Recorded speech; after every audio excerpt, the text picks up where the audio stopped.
PBB bergerak di tahun 1947. Mereka membuat resolusi 181, yaitu rencana pembagian usulan Palestina dibagi menjadi dua negara, 56% untuk kelompok Yahudi dan sisanya untuk kelompok Arab, yakni Palestina. Mereka mempertanyakan mengapa sebagai entitas lokal di sana, mengapa porsinya lebih kecil, padahal mereka bukan pendatang. Di tengah situasi ketidakadilan tersebut, Yahudi mengambil momen pada tahun 1948, tepatnya di tanggal 14 Mei, David Ben-Gurion mendeklarasikan berdirinya negara Israel. Sebagai founding father, dia mendeklarasikan dukungan dari Barat, khususnya Inggris. Banyak faktor mengapa akhirnya negara Israel bisa terbentuk.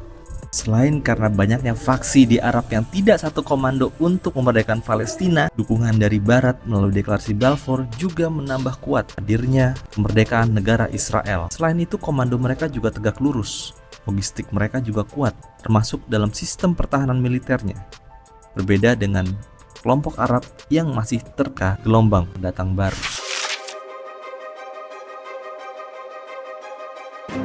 Pada situasi ini, tepatnya tahun 1959, kelompok Fatah lahir, didirikan oleh Yasser Arafat, Khalil Al-Wazir, Salah Khalaf, dan Mahmud Abbas. Lahirnya kelompok Fatah tujuannya mempertahankan kedaulatan negara Palestina. Tahun 1964, Organisasi Pembebasan Palestina atau PLO dibentuk sebagai representasi kelompok masyarakat yang ingin merdeka.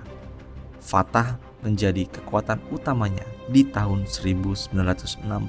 Di tahun tersebut, PBB kembali turun tangan, lahirkan resolusi PBB 242. Pada momen ini dikenal sebagai Perang 6 Hari. Dalam resolusi tersebut, semua negara harus saling mengakui hidup damai. Pada tahun 1973, PBB kembali mengeluarkan resolusi 338 yang berisi gencatan senjata pasca perang Yom Kippur. Saat itu, Mesir dan Suriah menggempur Israel. Ini menjadi perang Arab dan Israel yang keempat.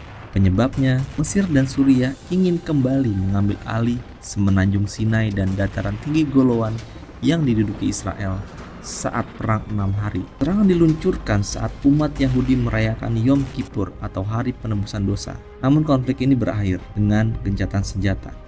Meski Israel berhasil memukul mundur pasukan Arab, perang ini meruntuhkan mitos bahwa Israel tidak bisa dikalahkan. Dampaknya dari perang 6 hari ini, lahirlah perjanjian damai Camp David di tahun 1978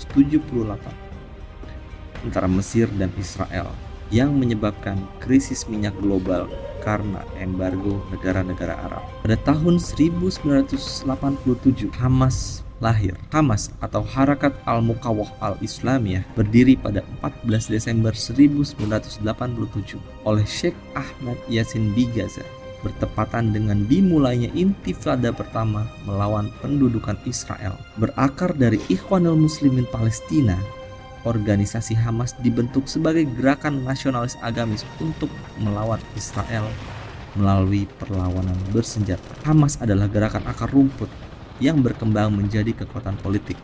Hamas lahir sebagai pembanding dari faksi Fatah. Hamas pun berhasil memenangi hati rakyat Palestina melalui pemilu tahun 2006 dan mengambil alih kendali jalur Gaza pada tahun 2007.